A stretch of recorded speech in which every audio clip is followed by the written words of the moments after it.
Hi everyone, Myra here, and this is just a quick tutorial on Alexa Skills Blueprint. This is something new that was launched by Amazon, and I'm pretty excited about it. I've been playing around with it. Basically, this allows you to create your own skills without any coding. Your skills are then published to your Amazon account and are associated with that account and can be used on any of your devices that are tied to that specific account. So you're not publishing it out to the market. It is for personal use, but I think there's a lot of uses for this, either in the home and even in the classroom for learning. So let me just walk you through really quick. So there is a bunch of these blueprints, right? So these are like blank templates. So you have everything from like Q&A to stories to quizzes to games that you can create, flashcards, facts. So a lot of these are just pre-built templates. So the one thing with a lot of these templates, for example, let's look at the fairy tale. When you go into the fairy tale, you can only really edit certain aspects of the fairy tale. And let me just show you what this looks like. So you get a pre-built story in here, which you can change. So I can go in and change the story itself just by putting something else in here.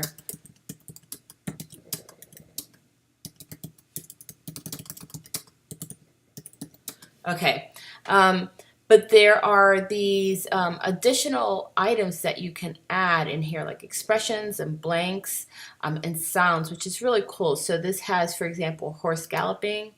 You can change the sound just by, clicking on the little green symbol there. And let's see, so I think I did magic blast, let's change sound. And then these little blanks will prompt your user for whatever you want them to enter there. So in this case, they'll be prompted to say a princess name before the story starts. So this is really cool. So if you remember those personalized books where your name would come in the book throughout the story, this is kind of the same thing. So this is one great skill that I really like. You can get creative and build a story, and this is really fun for kids or even for the classroom. I'm going to click out of this. I'm not going to change it. And let's go back to blueprints. And you have the quiz and the Q&A, I think, are really cool. So the Q&A allows you to create a list of questions, and let's look at that really quick. And here, with all of them, you'll get some pre-built items in here. You can change these. So whatever questions you put in, you need to also add a specific response, because that's what will be served up when you initiate the skill or when you call up the skill. So right now, and like I can change this to like, what color is the sky? And so because this is a conversational AI, I want to be like, the sky is blue and has puffy clouds.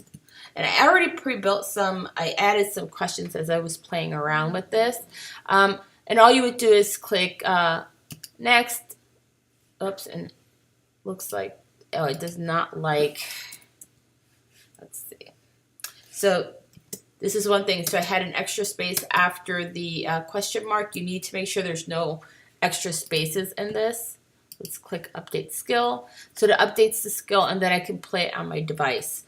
And the same goes with all the other ones. So as soon as it's available, I would just ask my device to launch or open my questions, and she'll start to engage with me. So all your skills will appear under skills you've made here. And I've only made one. That's the one I've been playing with. But let me show you in the developer console also for the Alexa Skills Kit. So I'm going to click on Alexa Skills.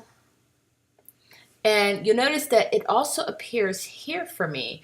And it has a skill ID. And so skill IDs are used in Lambda functions and other types of functions that you might create to work with your skill. However, you cannot access the code for this. So if I click on my questions, it's going to take me back to Blueprint. So it does not allow me to actually like tinker with the code.